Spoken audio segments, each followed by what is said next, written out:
Cheers everyone, welcome back to another video. And today we are talking about an art. This is an art, and the better that you get at this one skill in particular, you're gonna see completely different results, because this skill that I'm talking about is one of the major keys to changing that lens, changing that filter, the frame through which you were seeing your reality. Now, if you guys are interested in doing this and really taking off with all of these ideas, with all of this ability to guide your self-talk, take command over your mind, command your mental diet, your self-concept, and instruct it so that you are at the helm of the ship rather than being, you're in the driver's seat, right? Rather than just being along for the ride. Download my book below, and you're going to be given access to not only this technique, but every single technique that I have come across that has served me well, that I know that works, the things that are the most effective when it comes to mastering your inner world and therefore having control over your outer world. Now, this technique that I'm discussing in this video is the art of reframing. Yes, reframing. What is reframing? Reframing is, again, using this analogy of the lens through which you're seeing reality. You can think of it as a pair of glasses. If I put on this pair of glasses, I'm looking through these lenses, right? Or these frames. Let's say that one pair of glasses is the glasses that I'm looking at when, I'm thinking all this stuff about, I'm looking through life through a foggy lens. I'm looking through life to some beliefs that I've heard about. Somebody told me that, money doesn't grow on trees, and I absorbed beliefs growing up that was things are going to be hard, and it's only the fortunate and the few that are chosen. Only the chosen ones get, I get the shorter end of the stick because I wasn't born with a silver spoon. All of these types of things.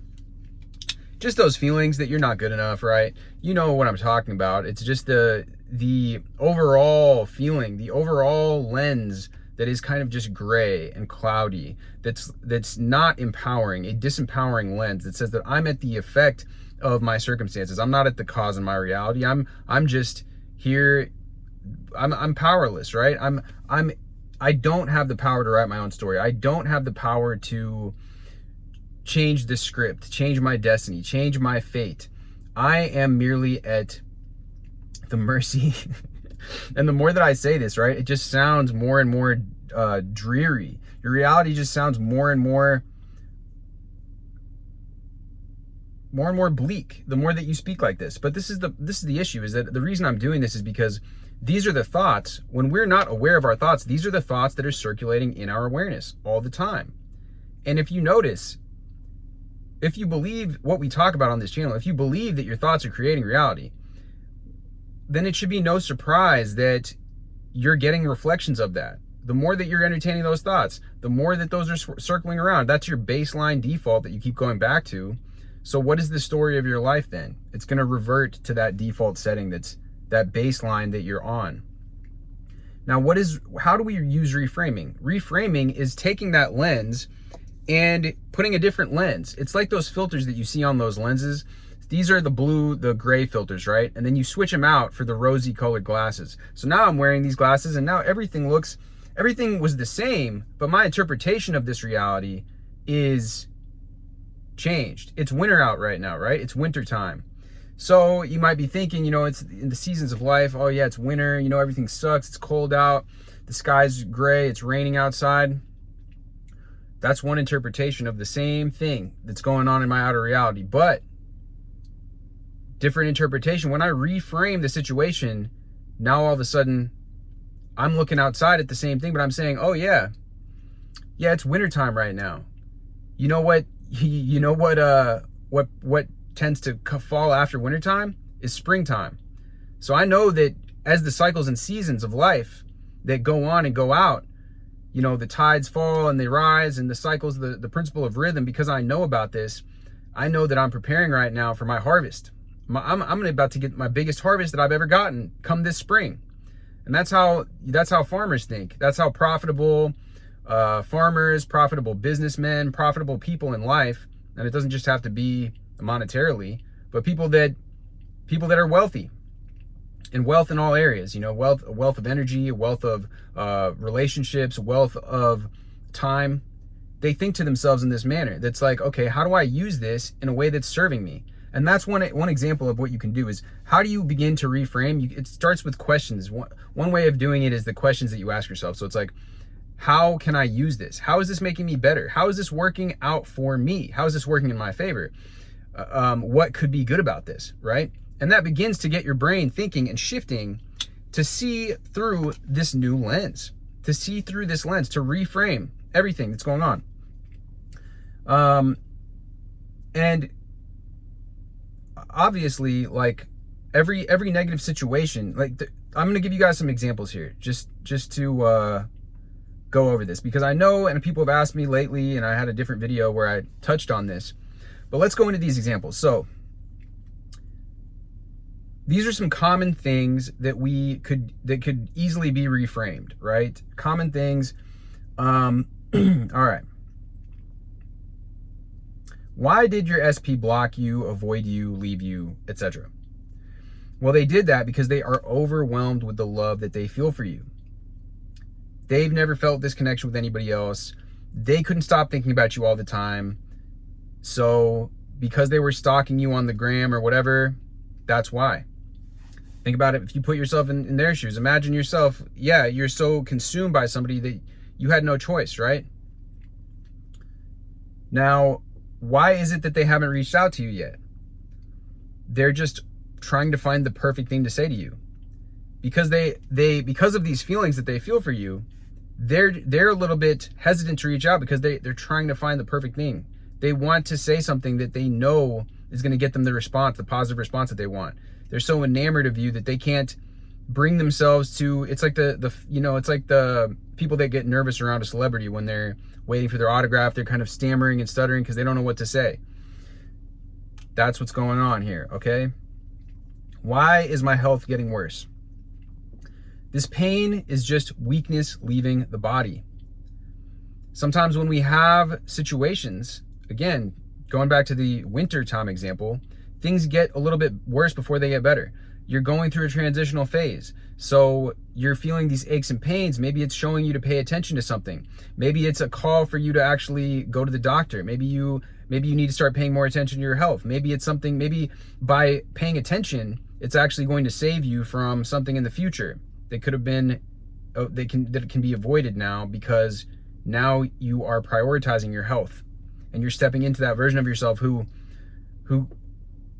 claims perfect health for yourself. You know that by going through this, by going through whatever pains you're going through right now, it's leading you to that end result where you are getting maybe it's getting your diet in check, maybe it's getting your fitness down, you're getting into a routine, a healthier routine that you're cultivating for yourself.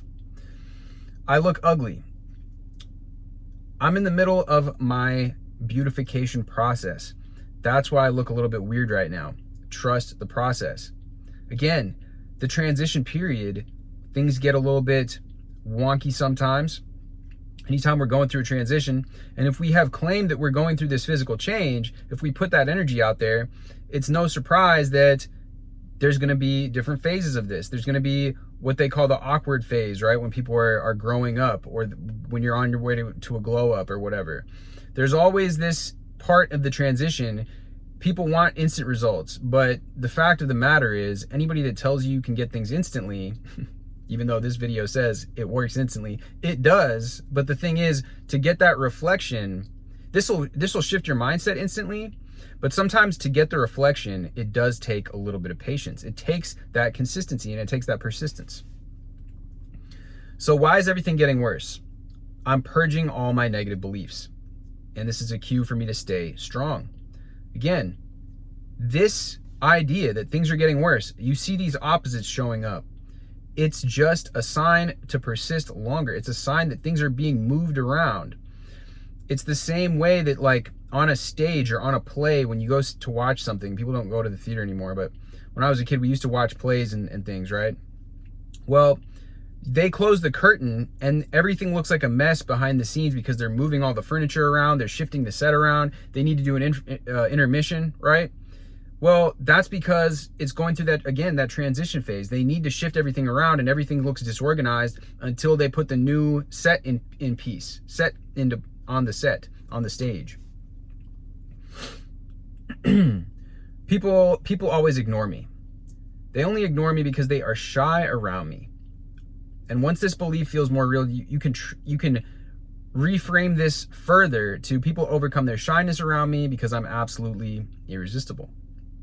But again, if you were having this thought that why do people always ignore me, the easy reframe for that is that they're just shy around you. They don't know what to say around you. You know, being in your presence makes them a little bit insecure, it makes them a little bit self-conscious. So that's why it looks like you may interpret it like they're ignoring you, but really they just, again, they're thinking about, what should I say?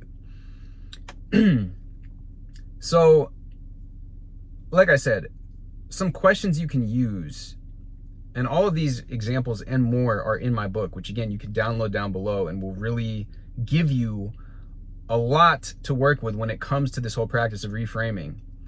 But the examples I gave earlier are, how is this making me better? How can I use this? And what could be good about this? So any situation, let's say that you are in a situation where you feel like the people that you're around has like a scarcity mindset, lack mindset, and you're like, oh, I don't want this to affect my mindset, because everybody everybody that talks about these types of things is like, it does affect you. Let's be honest. Like, the people that you're around, they affect you.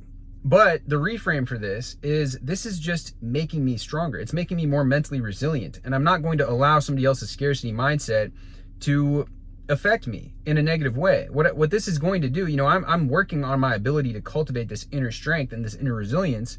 So this is just showing me how I can stay strong with my conviction in my beliefs.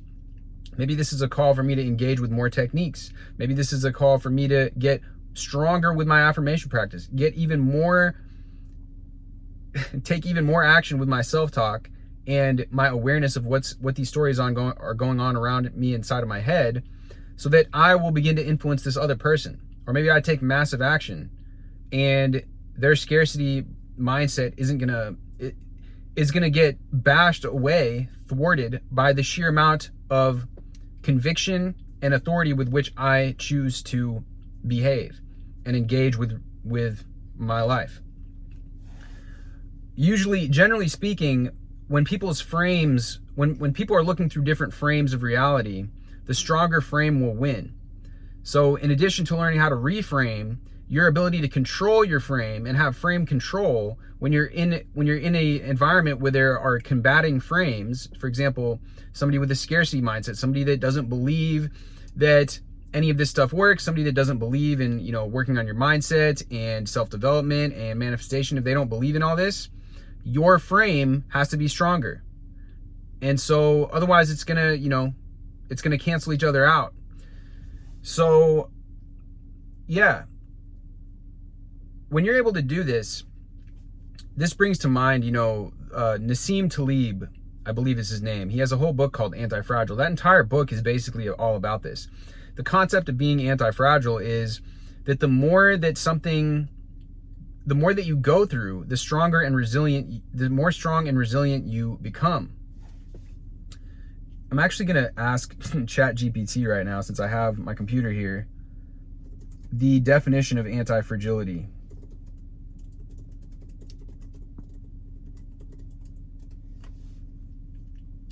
But being anti-fragile is exactly what we're talking about.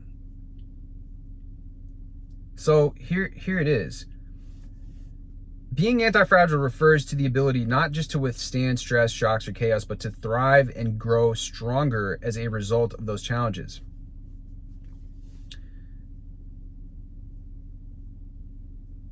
The key characteristics are like muscles growing stronger after resistance training, leveraging chaos to uncover hidden opportunities, the ability to pivot and adjust to new realities instead of being rigid or overly resistant,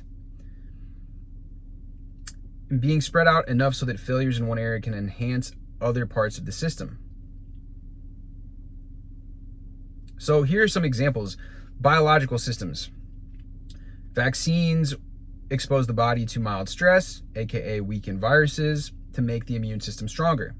Entrepreneurship. Entrepreneurs who fail often learn to adapt, becoming more effective in their next ventures. And that goes for your life as well, because we are the creators of our own lives. And so again, that failure, the more that we encounter failure, the more that our success mechanism knows exactly and refines the exact direction which to go.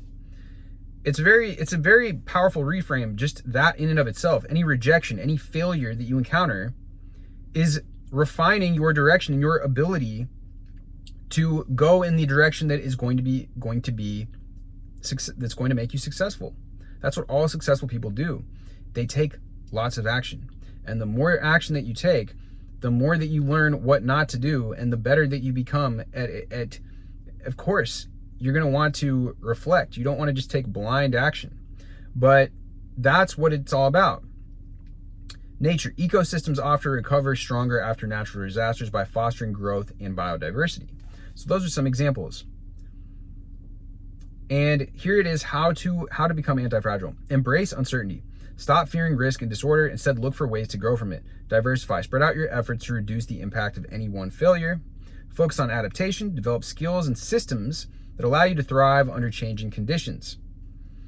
4, avoid over-optimization. Leave room for flexibility rather than aiming for perfection. I would agree with that as well, because that perfectionist trap can be very, very seductive, that we need to make sure that everything is perfect. Everything has to be just so. I can't release this, or I can't do this until I know the exact right thing to say or do. And that's where we get into trouble. The person that's willing to go and place the bet on themselves, willing to go up, speak to the person, that's willing to go and try the thing, that's willing to record the video, that's willing to put the thing out, is going to be the person that achieves success, because they're able to iterate faster. They're able to iterate and fix the problems that the other person didn't even know existed, because they're still working on that first draft. So the last thing that ChatGPT says is anti-fragility is not about mere survival. It's about using adversity as fuel for growth. And that's exactly what it comes down to. There's this song by Future called Go Harder. And I used to listen to that song. It's one of my favorite songs of his. And I like his music in general, but that song, the entire song gets me into that headspace, because it's like, the hook is like, you try to bring me down, I'ma go harder. I mean, that's basically, to sum it up, what he says in that song. But let's just look up the lyrics here. All right, so this is the hook right here. I done been lied to. I've been neglected. I had all kind of people turn against me. You try to bring me down, I'ma go harder. You try to bring me down, I'ma go harder. I done been lost. I done been crossed. I done heard all kinds of rumors that were false. You try to bring me down, I'ma go harder. You try to bring me down, I'ma go harder. Now the whole song gets it's a great song. Recommend checking it out. But it basically enumerates all these things that he's been through, including getting shot, getting just everything, you know. Like if you listen to, or if you ever get a chance to read or watch any of 50 Cent's interviews, that's the same type of thing I'm talking about here. You know, he was shot 9 times or whatever, and that was just at the beginning of his career. And look at where 50 Cent is now. I mean, more so than many other musical artists, he has transitioned and leveraged his success in music into all these other areas, all these other industries, and really become a business tycoon that many other people have not been able to do. And he went through arguably more BS than a lot of other people have been through. I mean, just thinking about that, just that one example. But he has a book with Robert Greene called The 50th Law. And I remember I read that book, and you can just tell, you can just see from people like that how much of a badass 50 Cent really is. And how, when you look at things and you're able to reframe them, and how is this making me, in this case, go harder? How is this making me stronger, better, more resilient? How is this making me sharper? If somebody betrayed you, 50 Cent talks about that in the book. Somebody betrayed you, well, now it's making me better at reading people. Now I know how to handle this situation even better going into next time. It's showing me human nature. It's showing me what to watch out for, what to pay attention to. There's always a different way of looking at a situation. So, with that being said, guys, I hope this video has been helpful. If you guys are interested in the book, again, the link is in the description.